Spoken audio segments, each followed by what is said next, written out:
Europe 1, bonjour. Alexandre Lemaire et Omblin Roche. Europe 1, il est 6h42, les vacances commencent à peine et vous allez bien en profiter, on l'espère. Vous ferez peut-être aussi attention à vos dépenses, un signe que nous n'en avons pas terminé avec l'inflation. Les prix des fournitures scolaires ne vont pas baisser à la rentrée. Votre invité ce matin, Alexandre, c'est Grégory Carré, directeur de l'Observatoire de la consommation de l'UFC Que Choisir. Bonjour Grégory Carré.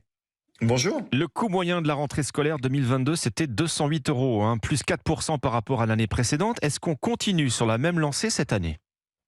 Alors d'après les premiers relevés que nous sommes en train de réaliser, malheureusement non, et la hausse va être beaucoup plus marquée que ce qui a déjà pu être noté en 2022, parce qu'on serait probablement au-delà des 10% de hausse en 2023 par rapport à 2022 pour les fournitures scolaires. Donc on continue donc sur la même lancée, ça continue d'augmenter, c'était le sens de ma question, hein.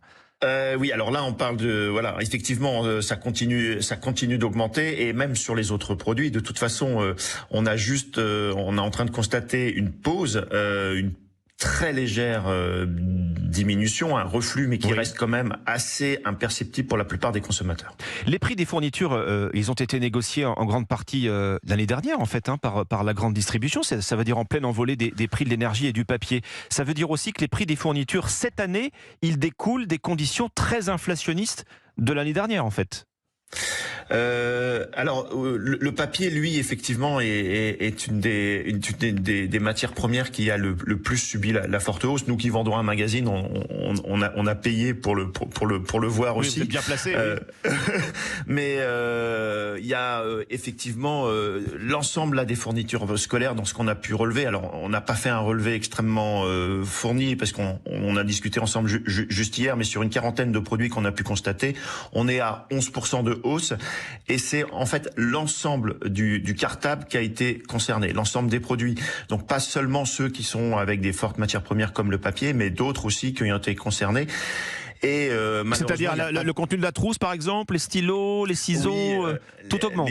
Voilà, le rapporteur, les cartouches d'encre, le stylo plume, tout est à la hausse. Alors les hausses sont plus ou moins marquées en fonction des marques, mais malheureusement il y a aucun produit qui s'inscrit à la baisse.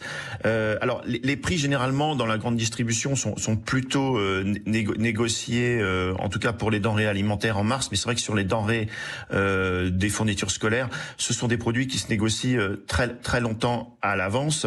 Mais je pense que surtout c'est que la grande distribution a changé son logiciel. Il y a quelques années, l'idée de la grande surface voulait que à trop augmenter les prix, vous alliez perdre en volume d'achat et vous alliez perdre en chiffre d'affaires. Oui. L'année 2022 a fait changer complètement l'algorithme pour la grande distribution, qui a remarqué que en augmentant très fortement les coûts, parce qu'on parle quasiment sur 18 mois de 20% de hausse, ils ont constaté que le volume de volume de vente n'est pas forcément en baisse et que du coup les profits sont au rendez-vous. Donc je pense que ça risque malheureusement de se répéter encore à l'avenir dans d'autres secteurs. La ministre Olivia Grégoire souhaite que les distributeurs intègrent les fournitures scolaires justement au dispositif mis en place contre l'inflation.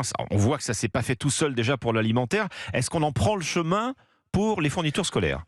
Alors le dispositif anti-inflation, c'est anti-inflation, ça veut dire anti-hausse. Malheureusement, là, les produits ils sont déjà en rayon et la hausse, elle est déjà constatée, supérieure à 10%. Ouais. Donc un panier anti-inflation, c'est trop tard. C'est-à-dire que là, les prix ont déjà augmenté de 10% par rapport à 2022. Faudrait un dispositif de reflux de l'inflation, mais pour l'instant, ça n'existe pas encore. Le trimestre anti-inflation se prolonge jusqu'à la fin de l'année. Ça veut dire un coup de pouce en principe pour ces vacances d'été. En attendant, on voit pas beaucoup de baisse sur les étiquettes au supermarché. Est-ce que les industriels jouent suffisamment le jeu ?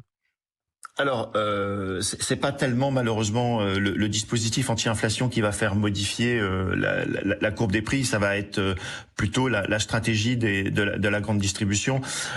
Aujourd'hui, il y a un léger reflux, mais vraiment c'est très très marqué.